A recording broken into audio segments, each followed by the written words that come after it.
فرعون نے کہا پیشتر اس کے کہ میں تمہیں اجازت دوں تم اس پر ایمان لے آئے؟ بے شک یہ فریب ہے جو تم نے مل کر شہر میں کیا ہے تاکہ اہل شہر کو یہاں سے نکال دو، سو ان قریب اس کا نتیجہ معلوم کر لو گے۔ میں پہلے تو تمہارے ایک طرف کے ہاتھ اور دوسری طرف کے پاؤں کاٹ دوں گا، پھر تم سب کو سولی چڑھا دوں گا۔ وہ بولے کہ ہم تو اپنے پروردگار کی طرف لوٹ کر جانے والے ہیں، اور اس کے سوا تجھ کو ہماری کون سی بات بری لگی ہے کہ جب ہمارے پروردگار کی نشانیاں ہمارے پاس آ گئیں تو ہم ان پر ایمان لے آئے؟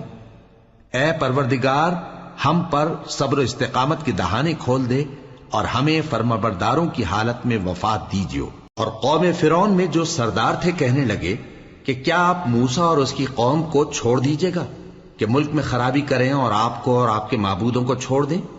اس نے کہا کہ ہم ان کے لڑکوں کو تو قتل کر ڈالیں گے اور لڑکیوں کو زندہ رہنے دیں گے، اور بلا شبہ ہم ان پر غالب ہیں۔ موسیٰ نے اپنی قوم سے کہا کہ اللہ سے مدد مانگو اور ثابت قدم رہو، زمین تو اللہ کی ہے، وہ اپنے بندوں میں سے جسے چاہتا ہے اس کا مالک بناتا ہے، اور انجام تو پرہیزگاروں ہی کا بھلا ہوتا ہے۔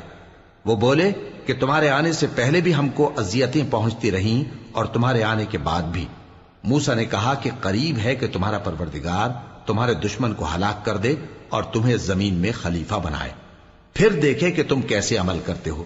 اور ہم نے فرعونیوں کو خشک سالیوں اور میووں کے نقصان میں پکڑا تاکہ وہ نصیحت حاصل کریں، سو جب ان کو آسائش حاصل ہوتی تو کہتے کہ ہم اس کے مستحق ہیں، اور اگر سختی پہنچتی تو اسے موسیٰ اور ان کے رفیقوں کی بدشگونی بتاتے۔ دیکھو ان کی بدشگونی اللہ کے ہاں مقدر ہے، لیکن ان میں سے اکثر نہیں جانتے۔ اور کہنے لگے کہ تم ہمارے پاس خواہ کوئی بھی نشانی لاؤ تاکہ اس سے ہم پر جادو کرو، مگر ہم تم پر ایمان لانے والے نہیں ہیں۔ تو ہم نے ان پر طوفان اور ٹڈیاں اور جوئیں اور مینڈک اور خون کتنی کھلی ہوئی نشانیاں بھیجی، مگر وہ تکبر ہی کرتے رہے اور وہ لوگ تھے ہی گناہگار۔ اور جب ان پر عذاب واقع ہوتا تو کہتے کہ موسیٰ ہمارے لیے اپنے پروردگار سے دعا کرو جیسا اس نے تم سے عہد کر رکھا ہے، اگر تم ہم سے عذاب کو ٹال دو گے تو ہم تم پر ایمان بھی لے آئیں گے اور بنی اسرائیل کو بھی تمہارے ساتھ جانے کی اجازت دیں گے۔